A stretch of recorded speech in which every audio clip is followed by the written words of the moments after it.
في البدء كان الكلمة والكلمة كان عند الله وكان الكلمة الله.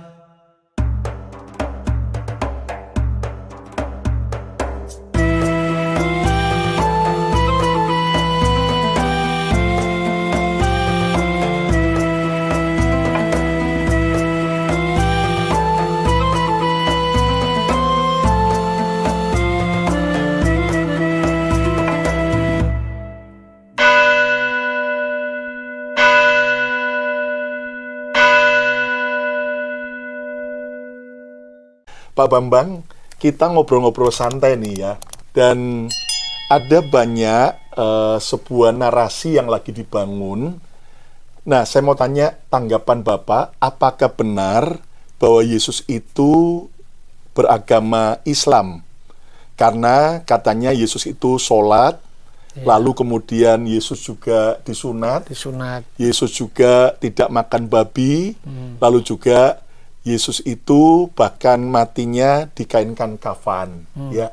Nah, kita mau belajar dari Pak Bambang, seorang senior kita yang memang mendalami keilmuan ini. Gimana Bapak memberi tanggapan? Ya, shalom saudara-saudara. Sebenarnya jangan sebut saya pakar lah. Saya hanya seorang pemerhati sejarah.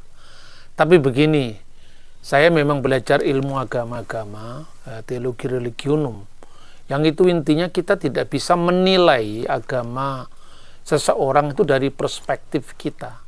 Sudut pandangnya berbeda. Jadi misalnya ketika dikatakan Yesus itu Muslim atau beragama Islam, ini sesungguhnya ada 3 hal yang dapat dikatakan konslet berpikir. Jadi secara metodologis itu keliru. Pertama, mengaburkan antara aspek normativitas dan historisitas agama. Kalau dikatakan Yesus itu Muslim, dalam pengertian dia tunduk berserah kepada Tuhan, itu kan sifatnya normatif. Sementara kalau agama Islam, itu kan sejarah. Munculnya abad ke-7 Masehi. Sementara Yesus hidup di abad pertama. Jadi itu tidak mungkin kan.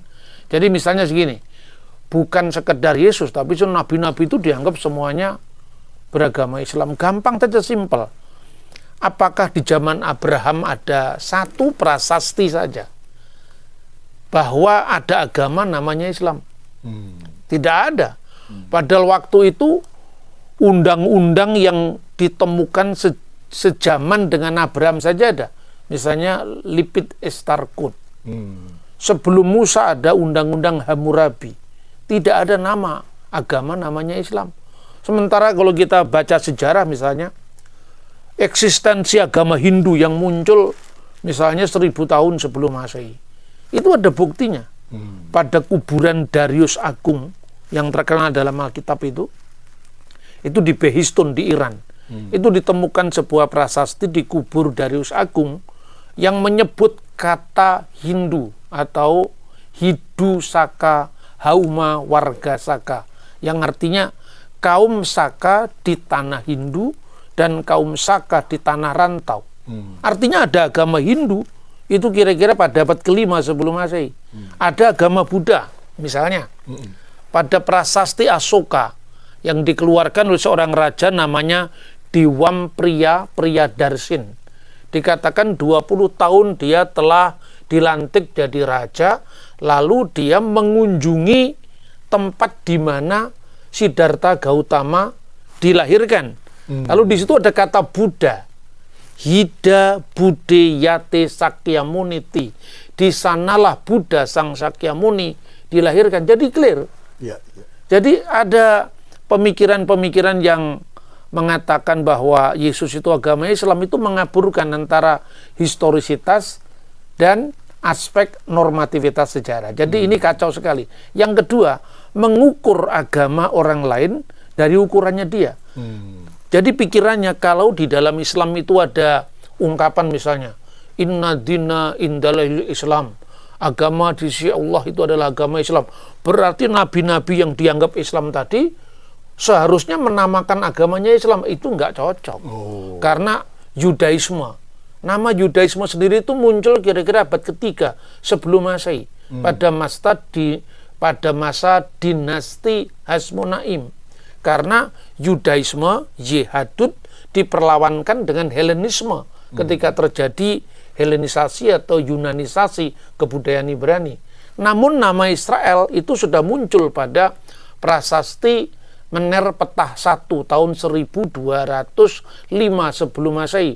Di sana ada kata-kata Yasir el-Fikat ben Perafet. Israel sudah binasa, keturunannya tidak ada lagi, karena itu setelah Eksodus.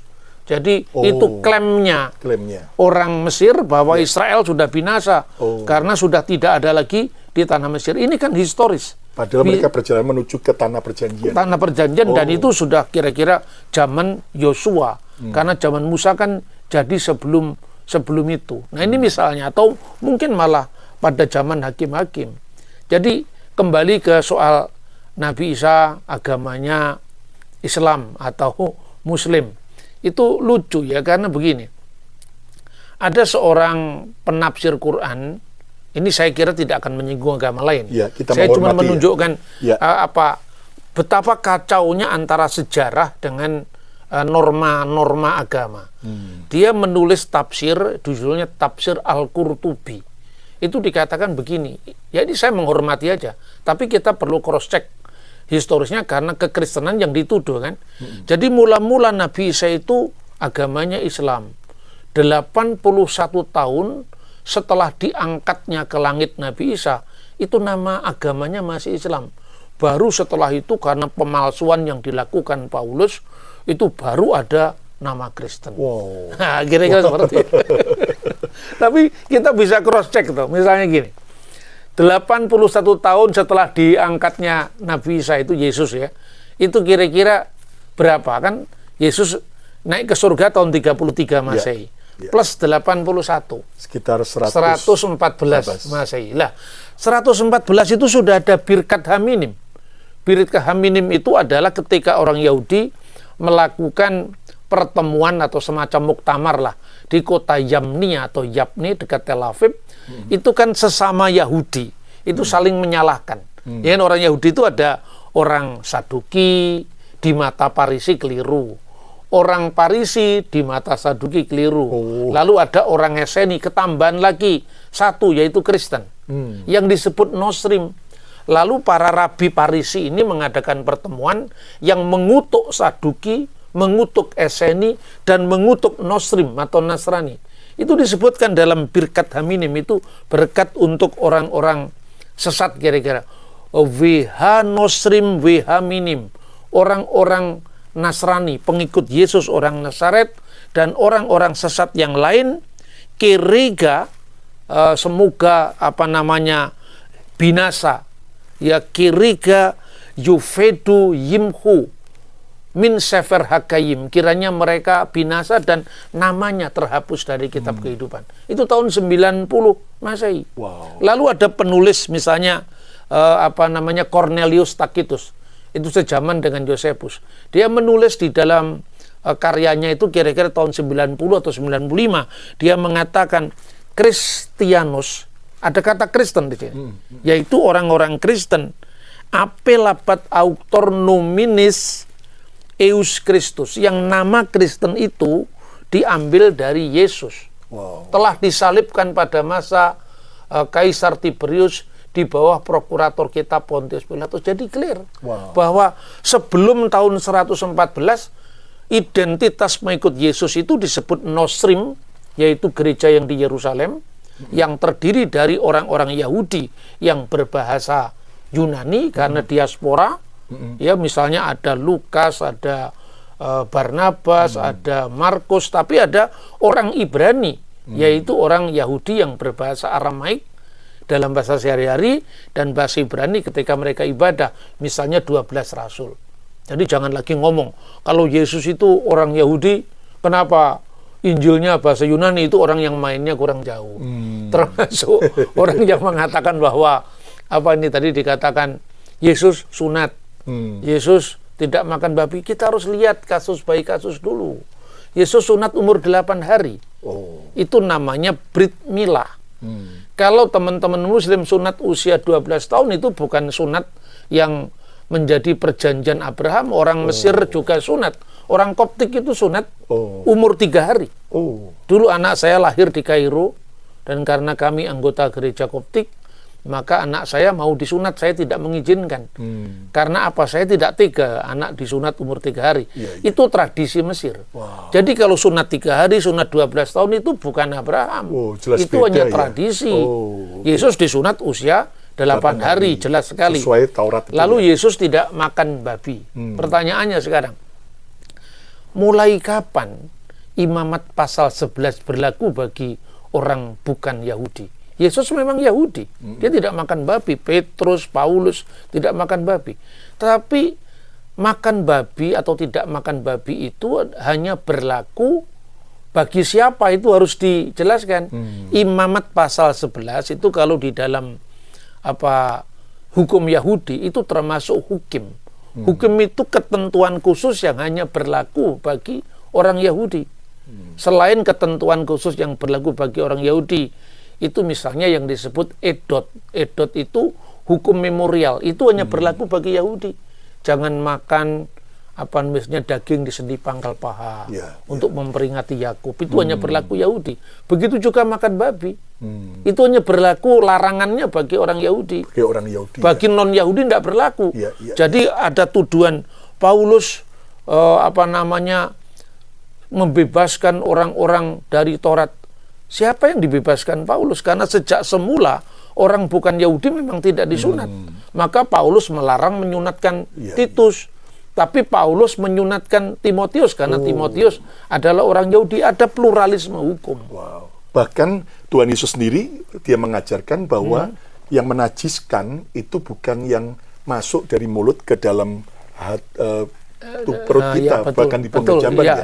Tapi yang menajiskan adalah yang dari hati kita. Dari hati kita. Jadi bagi kita artinya gini, hukum itu artinya bahwa selain hukum positif, itu ada hukum yang lebih tinggi, yaitu misalnya puasa yang ku kehendaki melepaskan tali-tali bukan berarti tidak puasa, tapi artinya hakikat puasa kita merasakan bagaimana orang yang tertindas, bagaimana orang yang lapar karena kita merasakan lapar.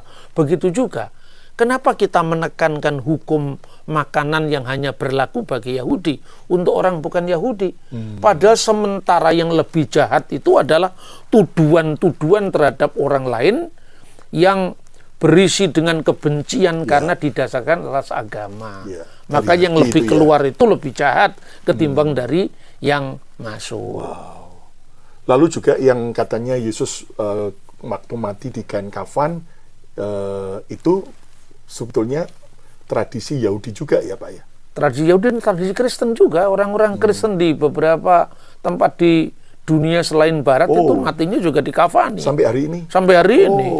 Tidak ada masalah. Itu kan hanya bedakan antara yang merupakan ketentuan hukum dan yang tradisi. Jadi orang sering salah, mati dikafani atau dimasukkan peti itu tradisi, itu bukan termasuk inti dari iman Kristen. Saya kira itu. Wow, jadi jelas clear ya, setiap kita pemirsa, bahwa ternyata tuduhan bahwa Yesus adalah beragama Islam jelas tidak terbukti karena tidak ada prasasti sebelum agama Islam abad ke-7 itu muncul.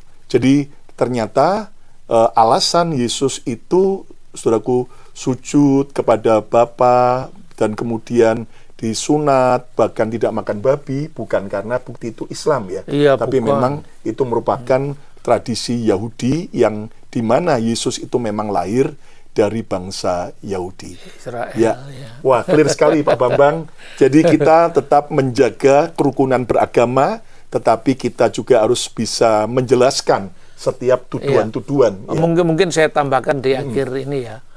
Kita untuk melihat bagaimana hukum tentang makanan halal atau haram. Sebetulnya kalau dalam Alkitab itu disebut sebagai tahor dan tami. Tahor itu tahir, tami itu sesungguhnya tidak tahir, tapi dalam klasifikasi kurban. Bukan dalam klasifikasi babi itu higienis atau tidak higienis. Kita bisa langsung membaca sumber Yahudi. Misalnya, bagi bangsa-bangsa lain menurut traktat Sanhedrin 56a itu tidak berlaku hukum Musa. Itu berlaku hukum Nuh yang dikenal dengan Sefa Misfot bin Noah. Nah, itu tidak ada larangan babi. Dan kalau hukum Yahudi itu berdasarkan kitab Ulangan pasal 6 ayat 20.